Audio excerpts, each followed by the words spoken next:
Hello people, welcome back to my channel స్వర్ణ కొండపల్లి.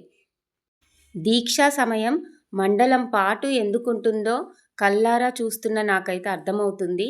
స్వాములు starting దీక్ష వేసుకున్నప్పుడు starting డేస్‌లో అది ఒక ప్రాసెస్ లాగా చెయ్యాలి అని చేశారు. అలా నడిచిపోతూ ఉండేది. కానీ డే బై డే వెళ్తూ ఉంటే ఒక్కొక్క స్టెప్ పైకే ఎక్కుతున్నారు స్వాములు.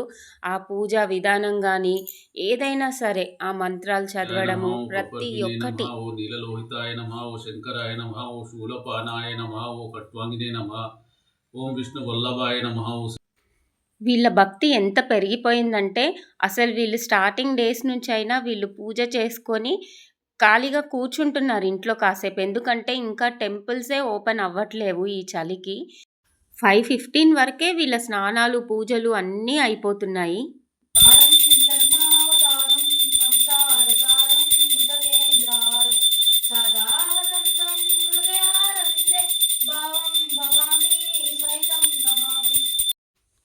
మార్నింగే ఇలా మంత్రాలతో, ఆ శివయ్య పాటలతో అయితే పాజిటివ్ వైబ్‌తో స్టార్ట్ చేయడం అయితే చాలా నచ్చింది మాకు. ఇక ఆ భక్తి వీళ్ళకి ముందు కూడా అలాగే కంటిన్యూ అవ్వాలని కోరుకుంటున్నాను. మా స్వాముల పూజలు మీకు నచ్చుంటే హరహర మహాదేవ్ అని కామెంట్ చేయండి. ఆ శివయ్య ఆశీస్సులు మీ అందరి మీద ఉండాలని కోరుకుంటూ Shambho Shankara Harahara Mahadeva. Like, share and subscribe.